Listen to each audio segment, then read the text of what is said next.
Minsan ba may gusto kang gawin, may pangarap kang simulan pero natatakot ka? Natatakot ka na baka mag-fail ka, baka hindi mo kayanin, o baka mali ang magiging decision mo. Pag-usapan natin yan. Hi guys, today let's talk about choosing faith over your fears. Alam mo, fear is something that all of us experience. Sino nga ba ang exempted? Kahit gaano ka pakalakas o ka-confident siguro sa sarili mo, may mga moments talaga na matatakot ka. Takot mag-fail, takot na masaktan, takot magkamali, takot na sumubok ulit. And the truth is, fear can paralyze us. Kapag natakot tayo, hindi tayo kumikilos, hindi na tayo sumusubok, hindi na tayo nagtitake ng step forward. Minsan nga, mas pinipili na natin na manatili sa ating comfort zone, kahit alam naman nating may mas magandang plano ang Lord para sa atin. Pero my dear friend, here's the difference. Faith gives courage even when we don't see the whole picture. Faith doesn't mean wala kang takot. Faith means you trust God even when you are afraid.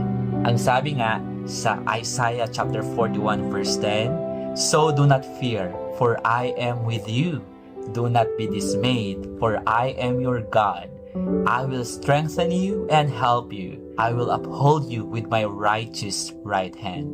Alam mo, napakaganda ng promise na yan. Hindi sinabi ng Diyos na mawawala lahat ng problema. Hindi rin niya sinabi na magiging madali lang ang lahat. Pero ang sinabi niya, I am with you. At kapag kasama mo ang Diyos, kahit gaano pa kalaki ang kinakatakutan mo, mas malaki pa rin ang kapangyarihan niya. Na-experience ko na ito sa aking buhay. May mga pagkakataon na gusto kong umatras kasi natatakot ako. Natatakot magkamali, natatakot sa judgment ng ibang tao, natatakot sa uncertainty. Pero over time, I choose to trust God and take a step of faith. Doon ko nakita kung paano siya kumikilos. Because many times, the miracle happens after the step of faith. Kaya my dear friend, kung may kinakatakutan ka ngayon, maybe a decision, a new opportunity, or even a new season of life, remember this: God is already in your tomorrow. Hindi mo man nakikita ang buong picture, pero nakikita na ni Lord ang ending mo. At kung siya ang kasama mo, hindi ka niya pababayaan. So today, choose faith, choose to trust, choose to move forward kahit may konting takot. Faith over fear means stepping forward, knowing that God is with you.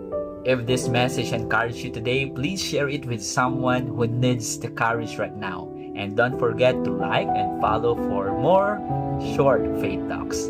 God bless you, kapatid.